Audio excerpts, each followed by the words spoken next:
गिरते हैं सहसवार ही मैदान जंग में, गिरते हैं सहसवार ही मैदान जंग में, वो तिफल क्या गिरेंगे जो घुटने के बल चले।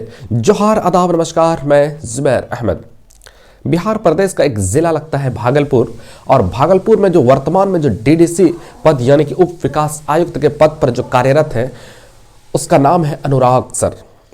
अनुराग सर के बारे में आता है कि उनके पिताजी एक डॉक्टर हैं और उनके बड़े भाई डॉक्टर हैं, और वो बिहार प्रदेश का ही एक जिला है कटिहार, और वहीं के वो रहने वाले हैं।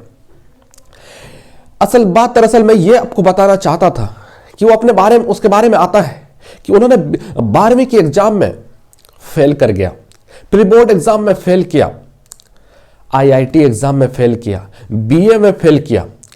उसके बाद फिर भी उन्होंने हिम्मत नहीं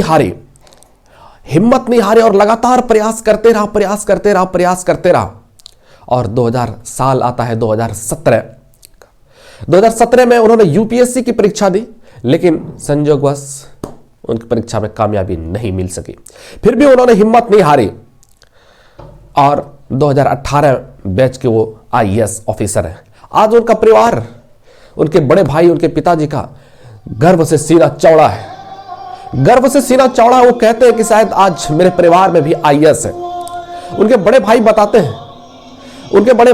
हैं कि शायद कभी इन्होंने टॉप नहीं की, क्लास 5 में, क्लास 6 में, अंडर 10 की कक्षा में कभी भी टॉपर नहीं बन पाया, और वो अंदर से चिढ़ता था कि शायद पता नहीं हमारे नसीब अच्छा नहीं है, पता नहीं क्या हो गया, टॉप करता नहीं, बहुत चिढ़ता था।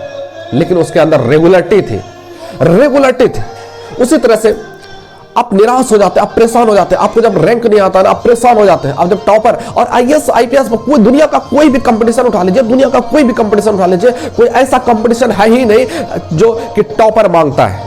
कहने का मतलब ये नहीं कि आपने कक्षा में टॉप नहीं किया तो आप आईएएस नहीं बन सकेंगे, आपने टॉप नहीं किया तो आप आईपीएस नहीं बन पाएंगे। अनुराग सर के बारे में आता है कि 2018 बैच के आईएएस है और पूरे भारत में 48 रैंक आया। आज रैंक कैसे आया? उन्होंने लगातार परिश्रम किया, उन्होंने लगातार मेहनत करी, और उन्होंने ठान लिया था कि चाहे कुछ भी हो जाए, आंधी आ जाए, तूफान आ जाए, कुछ भी हो जाए, किसी कीमत पर रुकेंगे नहीं। उसके मन में यही था कि शायद जैसे भी हो, हर हाल में हमको यूपीएससी निकालना है, चाहे कुछ भी हो जाए, आंधी आए, तूफान आए, कुछ भी हो, लेकिन किसी कीमत पर हम रुकेंगे नहीं। हम आईएएस बनना है तो बनना है। और यही पागलपन, यही जुनून उनको आज आईएएस बना दिया। यही पागलपन, यही जुनून की वजह से आज वो भागलपुर के डीडीसी हैं।